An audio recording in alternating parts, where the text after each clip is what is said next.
कहा है। हम इस पर चर्चा की शुरुआत करें, लेकिन उससे पहले एक रिपोर्ट आपको दिखाते हैं, ये बताते हुए कि जो खबर हम आपको दिखा रहे हैं वो पूरी तरह से विश्वसनीय है।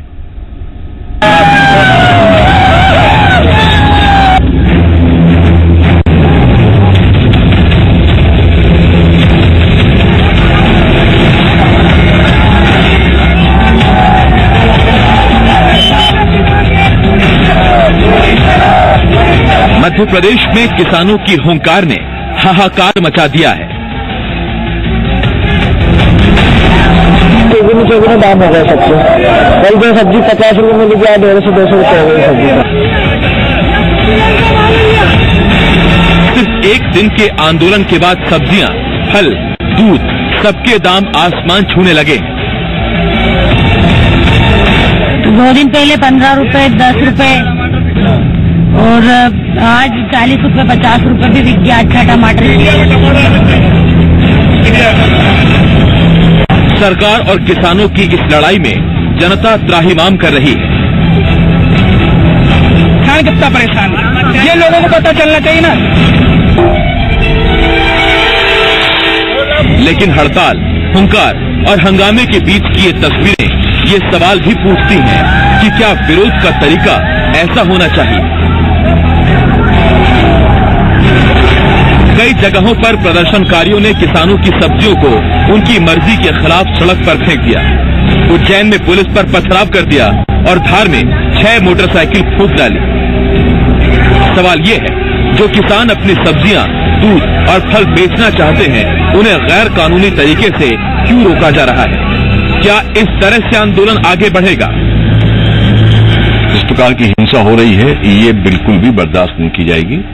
और वो लोग कर रहे हैं, ये असामाजिक तत्व हैं जो किसानों के बीच में अफरा तफरी फैला रहे हैं। किसान हिंसा में विश्वास नहीं रखता। इस आंदोलन का असर मध्य प्रदेश की जनता पर पड़ने लगा है। शहर शहर सब्जियों के दाम 3 से 4 गुना तक बढ़ गए। लोगों को दूध 60 से 70 रुपए और 80 रुपए लीटर तक खरीदना पड़ रहा है। मैं आपको इंदौर की तस्वीर दिखाता हूँ। आज दूसरे दिन में भी यहाँ पर जो मंडी की तस्वीर है, ये जो मंडी है यहाँ कभी बहुत भीड़ हुआ करती थी, लेकिन ये पूरी मंडी इस समय बंद है। कुछ जो दुकानें हैं वो जरूर खुली हैं, लेकिन जो सामान है, जो सब्जियां हैं, वो बहुत ही कीमती मिल रहे हैं। जनता की मुश्किलों की ये तो बस शुरुआत भर है, क्योंकि अभी तो आंदोलन का दूसरा दिन है। किसानों ने 10 जून तक इसी तरह हाहाकार मचाने का संकल्प लिया है, लेकिन अब तक सरकार की तरफ से इस समस्या को सुलझाने की कोई ठोस पहल नहीं हुई। जब भी किसानों के ऊपर कोई संकट आता है तो हमारे मुख्यमंत्री आगे आकर किसानों की मदद के लिए हमेशा खड़े रहते हैं। इसलिए मैं किसानों से आग्रह कर रहा हूं कि आप बैठकर इसका समाधान ढूंढें। छोटी मोटी कुछ समस्या होंगी तो उसका निदान निकल आएगा। उधर कांग्रेस का कहना है कि सरकार को किसानों की कोई चिंता नहीं है। हिसाब किताब देखना पड़ता है और फिर लागत कितनी लगी और मुनाफा कितना हो रहा है। लेकिन हमारे प्रदेश का मुख्यमंत्री 5 एकड़ किसानी करते हैं और हेलीकॉप्टर से अपनी खेती का निरीक्षण करने जाते हैं। यदि वो हेलीकॉप्टर पर खर्चा जोड़ लिया जाए, जो फोटो निकलती है कि हमारे बाग में निरीक्षण करते हुए, तो शायद वो भी आंदोलन की दिशा में बढ़ेंगे। बीजेपी कह रही है कि सरकार किसानों की चिंता करती है, लेकिन किसानों को सब्जियां बर्बाद नहीं करनी चाहिए। छोटे गरीब किसानों का बहुत नुकसान हो रहा है। ना ये किसानों के हित में है, ना ये मानवता के हित में है। किसानों के हित में, खेती के हित में शिवराज सिंह चौहान जी की सरकार ने जितनी मदद, जितने काम किए हैं, इतिहास में किसी राज्य सरकार ने इतनी मदद नहीं की है। समाधान अगर किसी समस्या का निकालना है तो निकाला जा सकता है, लेकिन कम से कम सड़कों पर दूध सब्जी बहाने का काम ना करें। ये मनुष्य सभ्य समाज के हित में नहीं है। यहाँ सरकार दो तरफा दबाव झेल रही है। एक तो आंदोलन के बढ़ते दिनों के साथ साथ किसानों का गुस्सा और प्रदर्शन उग्र होता जा रहा है, और दूसरा ये कि आंदोलन महंगाई भी बढ़ा रहा है। अगर जल्द समस्या का समाधान नहीं हुआ तो सरकार को दोनों तरफ से जवाब देना मुश्किल हो सकता है। इंदौर से कन्हैया शुक्ला के साथ संदीप भमरकर, जी मीडिया, भोपाल। और इसी पर चर्चा करने के लिए बहुत ही खास पैनल हमारे साथ जुड़ा हुआ है। डॉक्टर हितेश वाजपेयी इस वक्त हमारे साथ जुड़े हुए हैं, अध्यक्ष हैं मध्य प्रदेश नागरिक आपूर्ति निगम के। बहुत बहुत स्वागत है वाजपेयी साहब आपका। पंकज चतुर्वेदी जी हमारे साथ जुड़े हुए हैं, कांग्रेस के प्रवक्ता हैं आप। पंकज जी आपका भी बहुत स्वागत है। और शिव कुमार शर्मा जी इस वक्त हमारे साथ मौजूद हैं, किसान नेता हैं आप। शिव कुमार जी आपका भी बहुत स्वागत है। सबसे पहले डॉक्टर वाजपेयी, अब तक समस्या के समाधान के लिए सरकार कुछ आगे बढ़ी है क्या?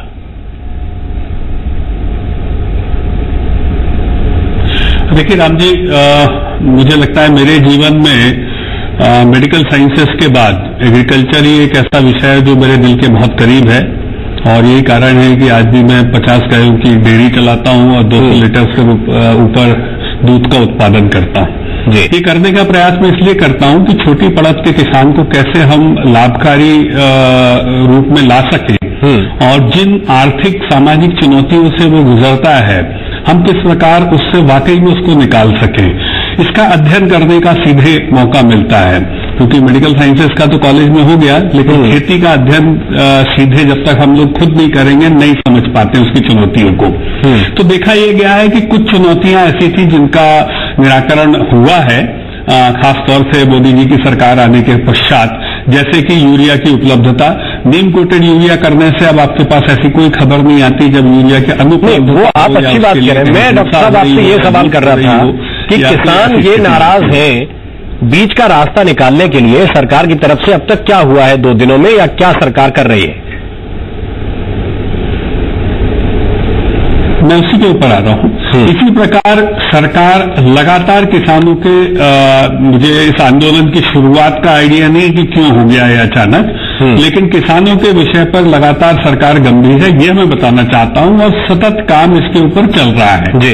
एक दिन में या एक महीने में या साल 2 साल में सारी समस्याएं समाप्त हो जाएंगी ये कठिन है, क्योंकि स्वतंत्रता के पहले से ये सेक्टर एक अनऑर्गेनाइज सेक्टर के रूप में रहा है, जबकि ये सबसे बड़ा सेक्टर था भारत का। मंडियों को एक किया गया जिससे रेट ठीक मिल पाए। यूरिया का जैसे मैंने उदाहरण दिया, सिंचाई की व्यवस्था, कम से कम पानी की उपलब्धता पैदा करना और उसके बाद बिजली की उपलब्धता पैदा करना जिससे कि वो अपनी सिंचाई कर सके।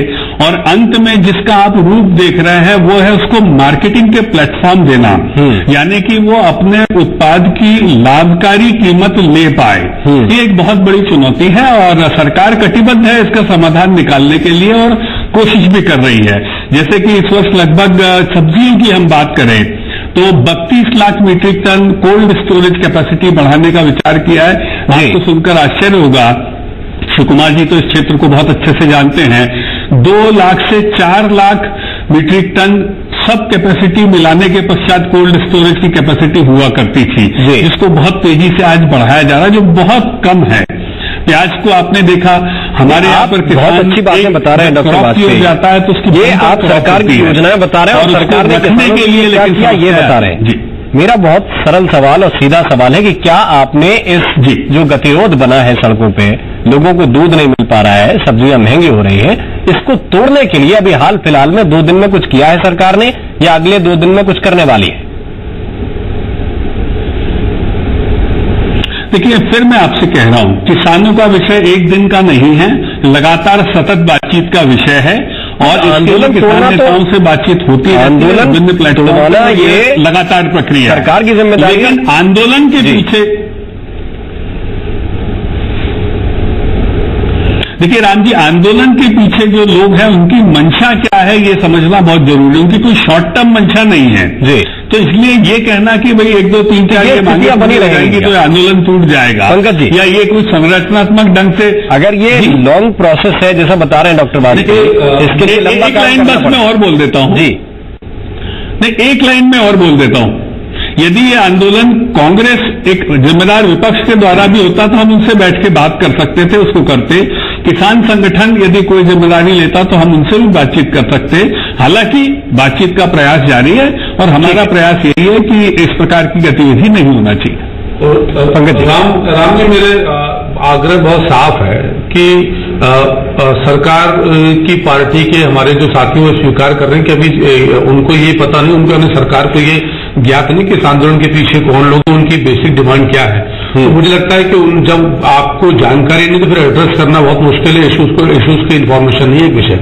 और जो दृश्य मैं आपकी स्क्रीन पर देख रहा हूं या 2 दिन से जो मध्य प्रदेश में चल रहा है कि किसान जो सड़कों पर फेंक रहा है वो उसकी आजीविका है, उससे उसका जीवन यापन होता है। और यदि परिस्थितियां इतनी विषम है कि आज वो अपनी आजीविका को सड़कों पर फेंक रहा है, इसका तात्पर्य की स्थितियां बहुत विषम है। और मैं सिर्फ एक ही बात एग्री करूंगा कि ये चीजें 1 दिन की 2 दिन की नहीं है, ये 12-14 साल का उन किसानों का किस्सा है जिनको मध्य प्रदेश के मुख्यमंत्री ने जब पहली बार मुख्यमंत्री बने तब कहा था कि मैं किसान पुत्र हूं और मेरा पहला उद्देश्य है कि खेती को लाभ का धंधा बनाना है। दुर्भाग्य के रेती मध्य प्रदेश में लाभ का धंधा खेती नहीं है और मुझे लगता है कि ये किसानी की सबसे बड़ी समस्या है। और राम जी, जो मेरा अल्पज्ञान कहता है कि देश में किसानों का एक ही आंदोलन हुआ आज तक, वो था 1933 में जब अंग्रेजों की सरकार थी। पर आज किसान आंदोलन मध्य प्रदेश में है, महाराष्ट्र में और पूरे देश में किसानों की दुर्दशा, शायद आंदोलन और उग्र रूप ले, ऐसी मेरी संभावना और आशंका है। अब सरकार को चाहिए कि सरकार उनके उत्पादन की क्षमता बढ़ा देती है तो उत्पादन बढ़ जाता है, इससे किसी को इनकार नहीं है, सरकार को अवार्ड मिल जाते हैं, किसी को इनकार नहीं है। पर अनफॉर्चुनेट पार्ट ये कि किसानों की स्थिति में बदलाव नहीं आता, यानी उनको उनकी लागत का मूल्य मिल पाता और खेती जो नुकसान का धंधा है मुनाफे के धंधे में नहीं बदल पाया, किसानों की पीड़ा है। और सरकार के तमाम प्रयास जो है इस दिशा में जाते नहीं दिख रहे, इसलिए आज मध्य प्रदेश के किसान सड़कों पर हैं। आपको याद होगा कि किसानों ने पहले टमाटर फेंके सड़कों पर, प्याज फेंकी सड़कों पर, एक बार सरकार ने उनसे 6 रुपए किलो प्याज ले ली, फिर बाद में उसके भंडारण की व्यवस्था नहीं थी, आम जनता का पैसा उसमें बर्बाद हुआ और प्याज को फेंकना पड़ा। तो सरकार के पास राम जी इस दिशा में कोई एजेंडा नहीं है, बस कोरी बातों के अलावा।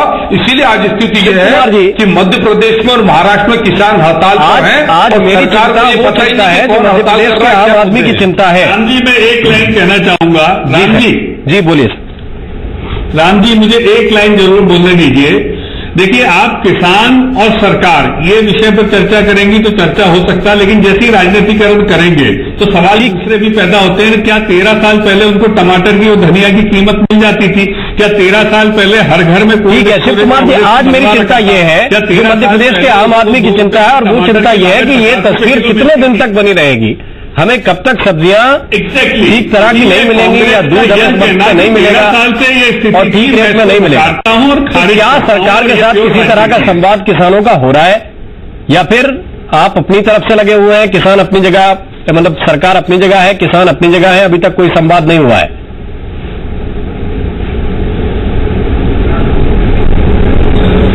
शिव कुमार जी। आवाज नहीं आ रही। हाँ जी बोलिए। जी आवाज मिल रही सर आपको? हेलो, आवाज आपकी नहीं आ रही। हाँ आवाज बोल सुनिए। जी मैं सिर्फ ये पूछ रहा हूँ कि क्या सरकार से अब तक कोई संवाद शुरू हुआ या फिर मध्य प्रदेश के लोगों को कुछ और दिन यही झेलना पड़ेगा? देखिए, अभी तक सरकार से कोई पहल नहीं हुई है इस दिशा में। आपकी आवाज बीच बीच में कट रही है। जी पर हाथ हिलाने से लगता है कि आप कुछ बोल रहे हैं। बोलिए सर बोलिए। तो अभी तक सरकार से कोई संवाद नहीं हुआ है और सरकार की ओर से भी कोई पहल अभी तक की नहीं गई है। और ये जो आंदोलन चल रहा है, ये आंदोलन यूं ही खड़ा नहीं हो गया है, क्योंकि ये लंबे शोषण और उत्पीड़न का परिणाम है जो दिखाई दे रहा है। आज मध्य प्रदेश में जो हालात किसानों के हैं कि मूंग का सपोर्ट प्राइस है 5500 क्विंटल, 2000 रुपए क्विंटल, 2500 रुपए क्विंटल मूंग बिक रही है।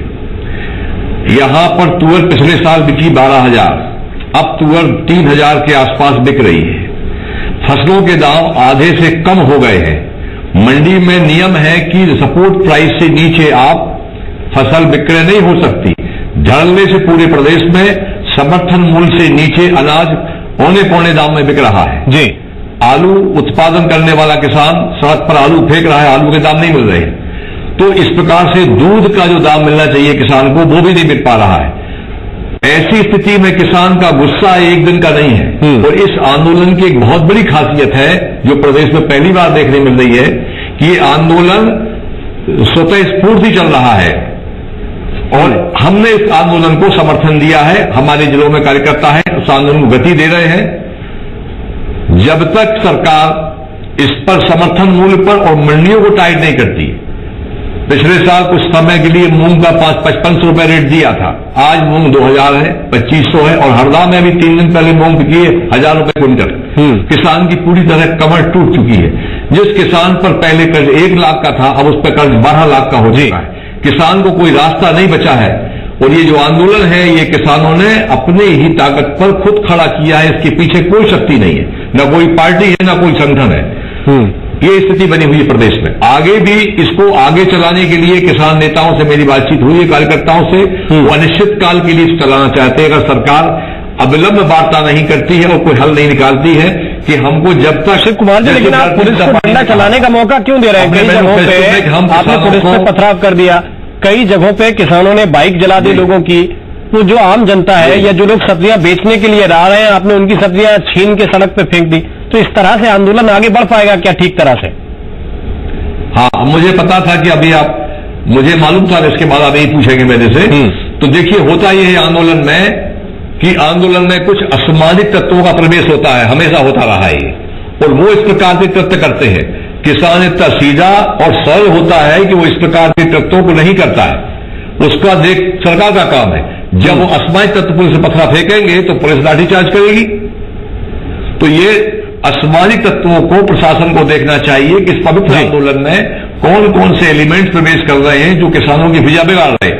मैंने तो अपील भी की किसानों से कि आप गरीब की बस्तियों में सब्जी बांटें और बच्चों को दूध दें, और रमजान का महीना चल रहा है तो माइनॉरिटी के लोगों के लिए दूध मुहैया कराएं। ऐसी मैंने सबसे अभी निवेदन किया है। डॉक्टर हितेश बाजपेयी, जो जितनी बात आपने की या शिव कुमार जी ने की, इससे ये पता चल रहा है कि अब तक संवाद हुआ नहीं है सरकार का और किसानों का, यानी कि अभी कुछ दिन और लगेंगे। क्या आप इस आंदोलन को हल्के में आंक रहे हैं जो आपने पहल नहीं की अब तक? क्योंकि सीधा ये जनता का सवाल है, उन तक सप्लाई की चेन टूट रही है। लेकिन आप जी बहुत स्पष्ट है, शिव कुमार जी ने भी इस बात को कहा है। कांग्रेस को मैं इसलिए छोड़ देता हूं क्योंकि वो विषय में राजनीति कर रही है। कोई भी संगठन या संगठित रूप से किसान कभी भी बात करने के लिए आते हैं तो सरकार बात करने के लिए कटिबद्ध है, ये बहुत स्पष्ट है। क्योंकि सरकार किसानों के लिए काम करती है और किसानों की ही ताकत पर हम सरकार बनाते हैं। लेकिन ये बात भी बहुत उल्लेखनीय है कि स्ट्रक्चर्ड तरीके से कोई भी प्रतिनिधिमंडल आता है, और जो मैंने आपको पहले भी जिक्र किया कि 1, 2, 3, 4 करके जो मांगे सरकार से अपेक्षाएं हैं, सरकार क्यों नहीं करेगी? सरकार लगातार, जैसा मैंने आपको दिखाया, लगातार दिन रात काम कर ही रही है, तो किसान ही तो हमको बताएगा कि आगे और क्या होना चाहिए। और यही, यदि किसी में समयबद्ध काम करने की जरूरत है तो वो भी हम बताएंगे। भाई, हम कह सकते हैं इस बात को कि हम इसको इस प्रकार से करेंगे, बातचीत के जरिए बात सॉल्व हो सकती है। लेकिन मुझे लगता है उसके लिए एक स्ट्रक्चर्ड वे में, मुझे खुशी है शिव कुमार जी भी यदि इस आंदोलन को एक समग्रता दे सकते हैं, उनको इकट्ठा करके ला सकते हैं तो बहुत अच्छी बात है, उन्हें आना चाहिए। लास्ट 20 सेकंड कांग्रेस से सावधान रहने की जरूरत है, क्योंकि कांग्रेस कहती है कि टमाटर के रेट 13 साल में बढ़े हैं, जिससे मेरा एक मिनट, कांग्रेस 13 साल पहले की स्थिति में कोई टमाटर के रेट मिल रहे थे, ऐसा नहीं है। 13 साल के पहले दूध के रेट मिल रहे थे, इसमें कोई स्थिति नहीं है। 13 साल पहले खेती लाभ का धंधा थी, कभी नहीं रही, ऐसा नहीं है।